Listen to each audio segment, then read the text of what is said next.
Welcome to Byte-Sized Tech, where we blend casual conversations with insightful discussions on the latest in technology and gadgets. I am excited to be here. Today, we're diving into the wild world of tech and looking at how it's shaping power culture, even the future of the internet. That sounds like a lot to cover. It is, but we'll keep it bite-sized, I promise. Right. We'll be talking about things like meme coins, the power of tech leaders, and the fight for control over facts online. Some really hot topics right now. Okay, so let's jump right in. Imagine a presidential inauguration, but right up there with the politicians are Mark Zuckerberg, Elon Musk, the whole tech titan crew. What does that say about where power lies these days? I think it's a powerful image. It really captures the shift. We've seen Silicon Valley's always had ties to government, of course. Right, like when David Packard joined the Nixon administration. Exactly. And he even put his wealth in a blind trust to avoid conflicts of interest. But things feel different now, don't they? They do. The Trump years, with the focus on deregulation and a very tech-friendly atmosphere, really accelerated things. So are we saying these CEOs are the new Rockefellers or Carnegies? That's a strong comparison, but there are definitely some parallels. The influence these platforms have on communication, commerce, information, it's staggering. And a little scary when you think about it. Right, and that raises serious ethical questions. How do we ensure that this much power over the digital world, which is becoming more and more like the real world, doesn't get abused? It's a big question. For the average person, if just a few companies control so much online, what does that mean for our freedom, our privacy, even our democracy? It's something we all need to be thinking about, and it leads to another question. Yeah. Where does the responsibility lie? Is it on the companies to regulate themselves, or does the government need to step in more forcefully? It's a debate that's only getting more heated. And speaking of heated debates, let's talk about meme coins. Remember that Trump-themed one? Oh yeah, how could we forget? Was that just a joke, or is it a sign of how wild crypto is getting? Well, at one point, that Trump coin was worth $60 billion. Wait, 60 billion? Billion with a B, so it's not something to be easily dismissed. I guess not. Yeah. So meme coins are serious business then? Well, they are and they aren't. They're definitely volatile, often driven by pure hype. But they've also brought massive attention and cash into the crypto world. So it's like a gateway drug to more serious crypto. Maybe. The question is, does this make crypto more accessible or just a bigger gamble? Will traditional investors ever take it seriously with all this memeing going on? It's like trying to be taken seriously at a business meeting while wearing a t-shirt covered in memes. That's a great analogy. But on a more serious note, Bitcoin itself hit $100,000 not too long ago. Yep. So there's clearly growing mainstream acceptance.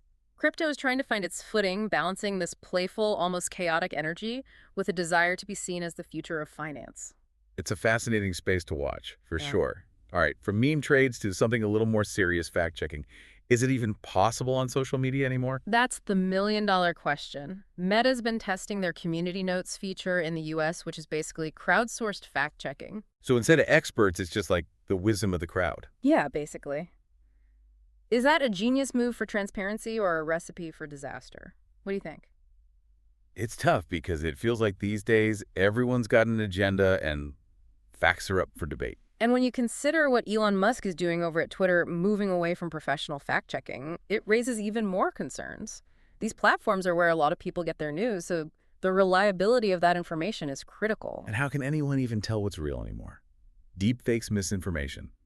It's overwhelming. It really underscores the need for everyone to develop better media literacy and critical thinking skills. We can't just passively consume information anymore. We have to be active participants in figuring out what's true and what's not.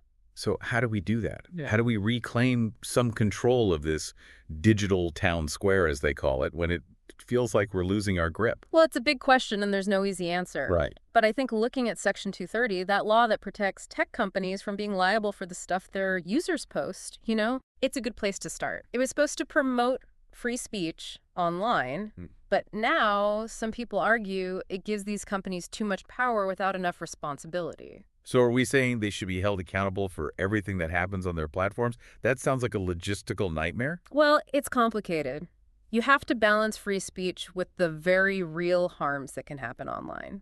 Hate speech, misinformation, those deepfakes we talked about, Right. they often spread unchecked, and the platforms currently face little consequence for that. And it's disturbing that a huge percentage of deepfakes specifically target women. Yeah, it's a serious problem. It feels like we need some kind of middle ground here. I agree. A way to protect free speech, but also hold these companies responsible when things go wrong. You hit the nail on the head. That's why there's this push to add a duty of care into Section 230, requiring platforms to be more proactive about preventing harm.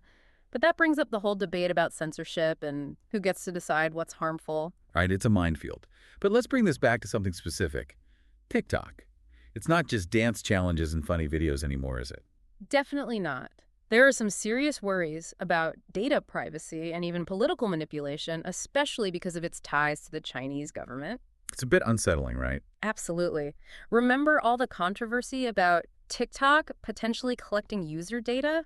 Not just what you post, but things like geolocation, contact info, even who you connect with most. That's a lot of information. It is. That's a lot of power, especially if it were to be used for things like influencing what you see online, what you believe, even how you vote. That's straight out of Black Mirror episode, isn't it? Yeah, a little bit. And it gets to the heart of this tension between national security and the ideal of a free and open internet. It's a tough balance to strike. It really is. Plus, there's that whole mystery of TikTok's algorithm, right? How it chooses what gets seen by whom. It's like this invisible hand shaping what we experience online. And there's evidence suggesting TikTok promotes different types of content in China versus the US, which adds another layer of complexity to this idea of a global shared online space. So it's not really a global town square then? Well, it depends on who you ask and where they are. If it's really the new town square, as some call it. Right. Shouldn't we have more say in how it's run? Totally. It's like we've handed over the keys to these giant companies without really considering what that means long term. Which brings us back to that Section 230 debate. Right now, they're shielded from a lot of responsibility. But is that still the right approach? There are no easy answers, but it's a conversation we need to have. These are powerful companies, and any changes to the law are going to be a battle. It feels like David versus Goliath sometimes. But maybe public awareness is shifting. People are starting to realize that free technology comes with a cost, right? I think you're right. We're seeing bipartisan support for rethinking Section 230, and people are more aware of the negative sides of social media, the mental health stuff, the spread of misinformation. It's like waking up from a dream and realizing the digital world isn't as utopian as we thought it would be. So if that's the problem, what's the solution? Is there an alternative to this corporate-controlled internet we're stuck with? That's where the idea of Web 3.0 comes in. Okay. It's this vision of a more decentralized internet where users have more control over their data, algorithms are transparent, and power is spread out more evenly. So instead of a few giant companies running the show, it's more of a community effort. Exactly. I like the sound of that. Think of it like the difference between a giant shopping mall and a local farmer's market. The mall is controlled by a few corporations. The farmer's market is a diverse group of independent vendors, each with their own thing to offer. That's a great analogy, but how do we get there?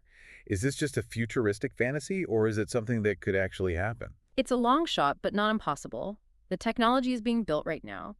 Blockchain decentralized autonomous organizations, DAOs. These are the building blocks of a more democratic internet. Sounds complicated. Can everyday people even understand this stuff, let alone use it?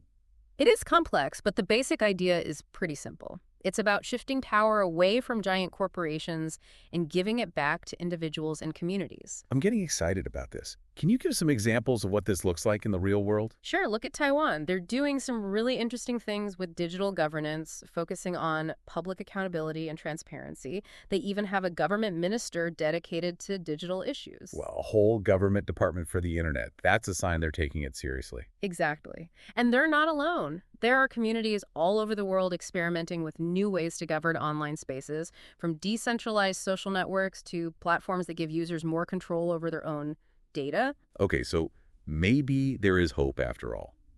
But this isn't going to happen overnight.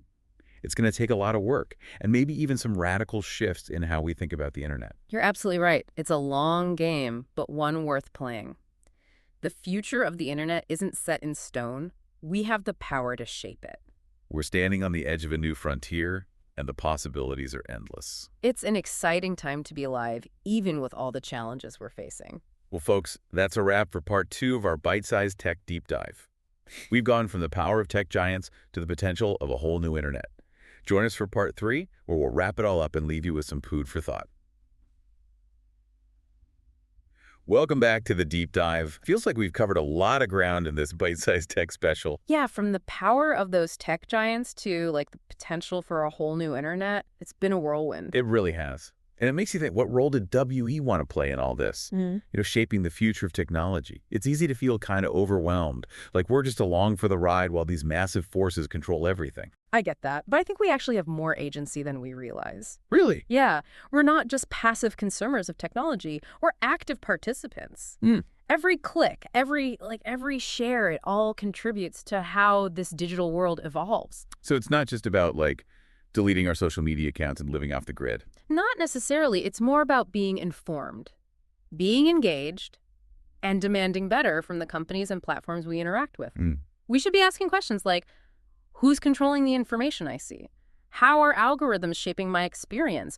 What are the ethical implications of the technology I'm using? So it's like being a more conscious consumer, but for the digital age. Exactly. And like any consumer movement, it starts with awareness.